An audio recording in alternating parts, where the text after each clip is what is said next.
আসসালামু আলাইকুম সুপ্রিয় শিক্ষার্থীরা, আমি আজকে 2026 সালের চতুর্থ শ্রেণীর প্রাথমিক গণিত বইয়ের অধ্যায় 7 পৃষ্ঠা 97 এর ভগ্নাংশ সম্পর্কে বিস্তারিত ধারণা দেব। চলো তাহলে আমরা প্রথমে জেনে নিই ভগ্নাংশ কাকে বলে। আমরা প্রথমে ভগ্নাংশের সংজ্ঞা শিখব। ভগ্নাংশ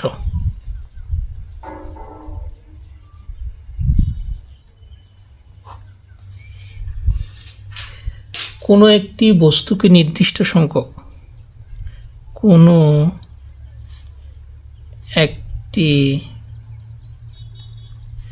বস্তুকে নির্দিষ্ট সংখ্যক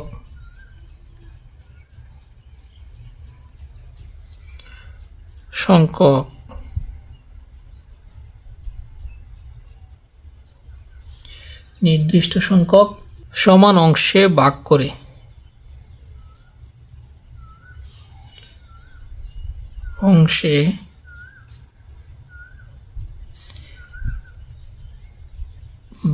করে ইহার এক বা একাধিক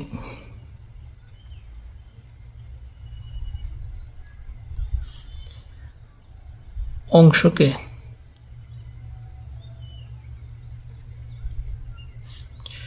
সমস্ত অংশের সহিত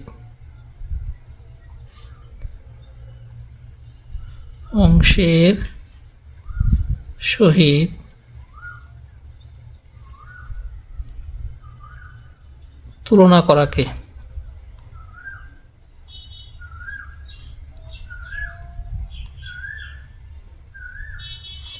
ভগ্নাংশ বলে।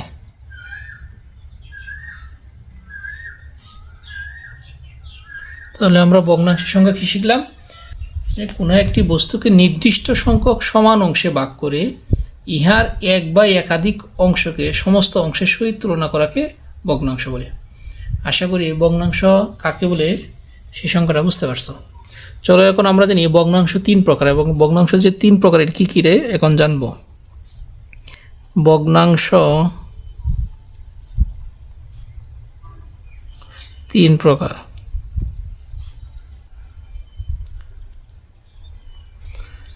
যথা 1 নাম্বার হচ্ছে প্রকৃত ভগ্নাংশ,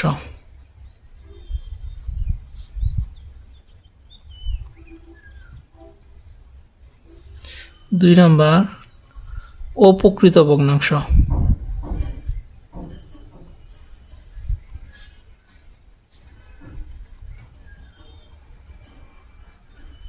3 নাম্বার মিশ্র ভগ্নাংশ।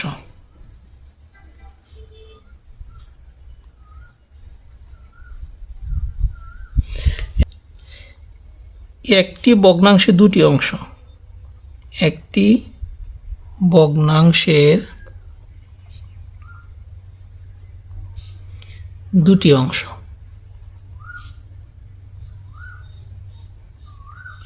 একটা হচ্ছে লব আর একটা হচ্ছে হর। অর্থাৎ ভগ্নাংশের উপরের অংশটাকে বলে লব আর নিচের অংশটাকে বলে হর। তাহলে আমরা জানলাম একটি ভগ্নাংশের দুটি অংশ, একটা হচ্ছে লব আর একটা হচ্ছে হর। লব থাকবে উপরে, হর থাকবে নিচে। আশা করি বুঝতে পারছো। আমরা এখন প্রকৃত ভগ্নাংশের সংজ্ঞা ও উদাহরণ সম্পর্কে ধারণা লাভ করব। প্রকৃত ভগ্নাংশ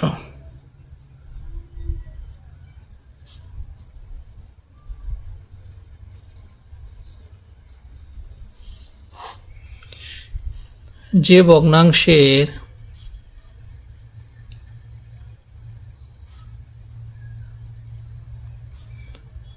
লব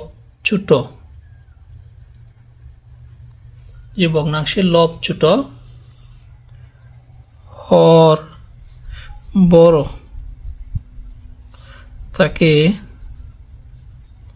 প্রকৃত ভগ্নাংশ বলে।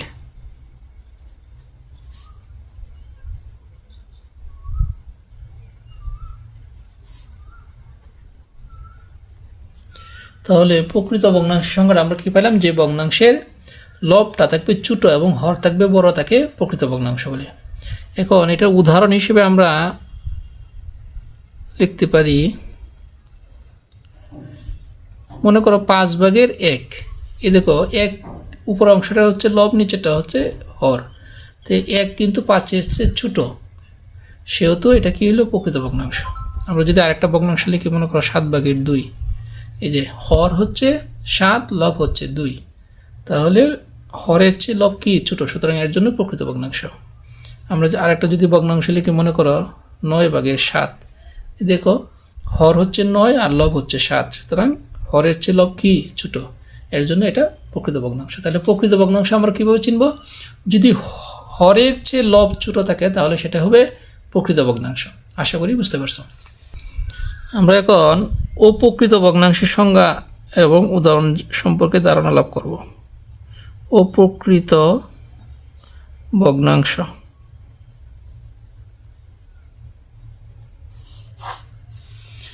যে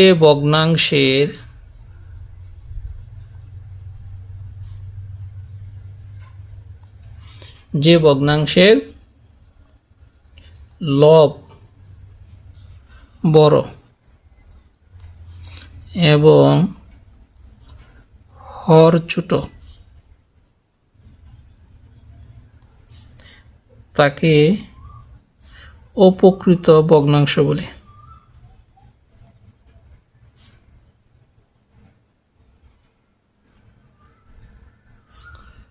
সব বলে। তাহলে অপ্রকৃত ভগ্নাংশের সঙ্গে কি বললাম? যে ভগ্নাংশের লব থাকবে বড় এবং হর থাকবে ছোট তাকে অপ্রকৃত ভগ্নাংশ বলে। অর্থাৎ প্রকৃত ভগ্নাংশের ঠিক বিপরীতটা। প্রকৃত ভগ্নাংশের লব হলো ছোট ছিল, হর ছিল বড়, আর অপ্রকৃত ভগ্নাংশের লব থাকবে বড়, হর থাকবে ছোট। তাহলে দেখো আমরা উদাহরণ কয়েকটা লিখি, তাহলে তোমরা সুস্পষ্ট ধারণা লাভ করতে পারবা। উদাহরণ, মনে করো আমরা লিখলাম 2/7। এই যে 2 হলো হর আর লব কত 7, তাইলে এই দেখো হরের চেয়ে লব বড়, সুতরাং এটা অপ্রকৃত ভগ্নাংশ। আমরা যদি লিখি 3/8, এই দেখো 3-এর চেয়ে 8 বড়, অর্থাৎ হর হলো 3, লব হলো 8, তে হরের চেয়ে লব কি বড়, সুতরাং এটা অপ্রকৃত ভগ্নাংশ। আমরা যদি লিখি 9/19, দেখো হরের চেয়ে লব বড়, সুতরাং এটা অপ্রকৃত ভগ্নাংশ। আমরা এইভাবে যে কোনো ভগ্নাংশ লিখতে পারি। মনে করো 7/9 লিখতে পারি। অর্থাৎ লব যদি বড় থাকে, হর যদি ছোট থাকে, তাহলে সেটা হবে অপ্রকৃত ভগ্নাংশ। আশা করি অপ্রকৃত ভগ্নাংশটা কি সেটা সম্পর্কে বিস্তারিত ধারণা লাভ করতে পারছো। চলো আমরা এখন মিশ্র ভগ্নাংশ সম্পর্কে ধারণা লাভ করব। মিশ্র ভগ্নাংশ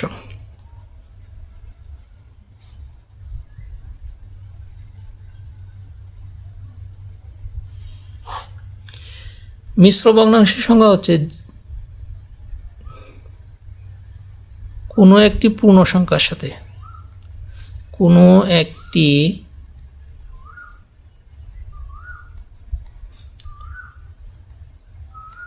পূর্ণ সংখ্যার সাথে প্রকৃত ভগ্নাংশ যুক্ত হলে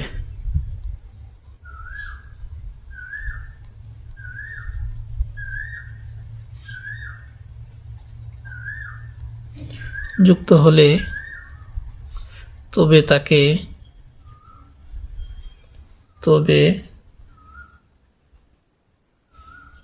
মিশ্র ভগ্নাংশ বলা হয়।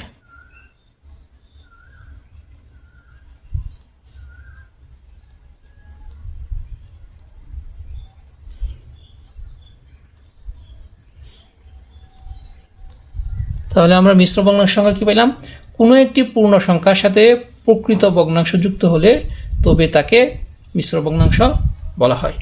যেমন আমরা যদি বলতে পারি, উদাহরণ দিয়ে যদি আমি কয়েকটা উদাহরণ, তাহলে তো তোমাদের সুস্পষ্ট ধারণা লাভ করবা।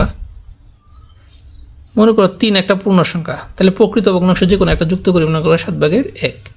তাহলে কি হলো? 3 সমস্ত 7/1। দেখো 3 হলো পূর্ণ সংখ্যা আর 7/1 হলো প্রকৃত ভগ্নাংশ। তাহলে পূর্ণ সংখ্যার সাথে প্রকৃত ভগ্নাংশ যুক্ত হয়ে একটা কি হয়েছে? এটা মিশ্র ভগ্নাংশ হয়ে গেছে।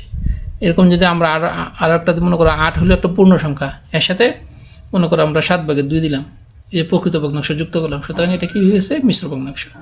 আমরা যদি লিখি 9 একটা মনে করো পূর্ণ সংখ্যা, আর যদি 3/1 লিখি, তাহলে 3/1 কি এটা প্রকৃত ভগ্নাংশ আর নয় হলো পূর্ণ সংখ্যা। তাহলে এই দুইটা মিলে কি হলো একটা মিশ্র ভগ্নাংশ। আশা করি বুঝতে পারছো। সুপ্রিয় শিক্ষার্থীরা, আমরা এখন নিচে ভগ্নাংশগুলো শনাক্ত করতে বলছে। দেখো এখানে অনেকগুলো ভগ্নাংশ দেওয়া আছে, এই ভগ্নাংশগুলো কোনটি কোন প্রকার ভগ্নাংশ এগুলো শনাক্ত করতে বলছে। এখানে 3টা ভগ্নাংশ, একটা প্রকৃত আর একটা অপ্রকৃত, একটা মিশ্র ভগ্নাংশ। প্রথমে দেখো আছে 6/5। আমরা জানি যে ভগ্নাংশের লব ছোট থাকে হর বড় থাকে সেটা হচ্ছে প্রকৃত ভগ্নাংশ। তাহলে এই 6/5 হচ্ছে প্রকৃত ভগ্নাংশ, আমরা প্রকৃত ভগ্নাংশে করে লিখলাম। পরের ভগ্নাংশটা দেখো 7/11। আমরা জানি যে ভগ্নাংশের লব বড় থাকবে এবং হর ছোট থাকবে সেটা হচ্ছে অপ্রকৃত ভগ্নাংশ। তাহলে 7/11 হচ্ছে অপ্রকৃত ভগ্নাংশ, আমরা এখানে লিখবো অপ্রকৃত ভগ্নাংশের ঘরে। তারপর দেখো 8/3। 8/3 দেখো এই যে লব ছোট হর বড়, সুতরাং এটা হচ্ছে প্রকৃত ভগ্নাংশ। তাহলে আমরা প্রকৃত ভগ্নাংশের করে লিখবো 8/3। পরেরটা হচ্ছে 6/5/1। আমরা জানি কোনো একটি পূর্ণ সংখ্যার সাথে যদি প্রকৃত ভগ্নাংশ যুক্ত হয় তবে সেটা কি ভগ্নাংশ? মিশ্র ভগ্নাংশ। তাহলে আমরা এটা মিশ্র ভগ্নাংশে করে লিখবো 6/5/1। তারপর এটা দেখো 7/3/1, এটাও ঠিক সেম কি মিশ্র ভগ্নাংশ, আমরা এটা মিশ্র ভগ্নাংশে করে লিখবো 7/3/1। পরেরটা দেখো 9/14। তো এই যে 9/14 দেওয়া আছে, উপরেরটা লব নিচেরটা হর, লব কি বড় হর ছোট, সুতরাং এটা কি ভগ্নাংশ? অপ্রকৃত ভগ্নাংশ। তাহলে 9/14 হচ্ছে অপ্রকৃত ভগ্নাংশ। এরপর এটা দেখো 7/18, এইটাও ঠিক কি সেম অপ্রকৃত ভগ্নাংশ। তাহলে আমরা অপ্রকৃত ভগ্নাংশে করে লিখবো 7/18। এরপরের ভগ্নাংশ দেখো 4/5/1, এটা কি ভগ্নাংশ? মিশ্র ভগ্নাংশ, কারণ হচ্ছে পূর্ণ সংখ্যার সাথে একটা প্রকৃত ভগ্নাংশ যুক্ত হয়েছে। তাহলে আমরা এটা মিশ্র ভগ্নাংশে করে লিখবো 4/5/1। পরের ভগ্নাংশটা দেখো 3/2/1, এটা কি ভগ্নাংশ? মিশ্র ভগ্নাংশ। তাহলে আমরা মিশ্র ভগ্নাংশে করে লিখবো 3/2/1। পরের ভগ্নাংশটা হচ্ছে 7/8। দেখো হরের চেয়ে লব বড়, হরের চেয়ে লব বড় থাকলে এটা হচ্ছে অপ্রকৃত ভগ্নাংশ। তাহলে আমরা এখানে অপ্রকৃত ভগ্নাংশে করে লিখবো 7/8। এরপরের ভগ্নাংশ হচ্ছে 6/17, এটাও ঠিক সেম একই অপ্রকৃত ভগ্নাংশ। কেন? এটা লব বড় হর ছোট, তাহলে 6/17 হচ্ছে অপ্রকৃত ভগ্নাংশ, 6/17। এরপরটা হচ্ছে 2/3, এটাও দেখো লব বড় হর ছোট, সুতরাং এটা কি অপ্রকৃত ভগ্নাংশ, 2/3। পরেরটা দেখো 4/1, আমরা জানি লব ছোট এবং হর বড় থাকলে সেটা হচ্ছে প্রকৃত ভগ্নাংশ। তাহলে 4/1 হচ্ছে প্রকৃত ভগ্নাংশ। সুপ্রিয় শিক্ষার্থীরা, আশা করি তোমরা এই যে কতগুলো ভগ্নাংশ দেওয়া আছে এখানে, এই ভগ্নাংশগুলো কোনটা কোন প্রকার ভগ্নাংশ আমি যে পৃথক করলাম সেটা তোমরা বুঝতে পারছো। সুপ্রিয় শিক্ষার্থীরা, আজকে এই পর্যন্তই। আমার ভিডিওগুলো যদি তোমাদের ভালো লেগে থাকে তাহলে অবশ্যই আমার চ্যানেলটি সাবস্ক্রাইব করে আমার পাশে থাকবা। সকলকে ধন্যবাদ। আসসালামু আলাইকুম।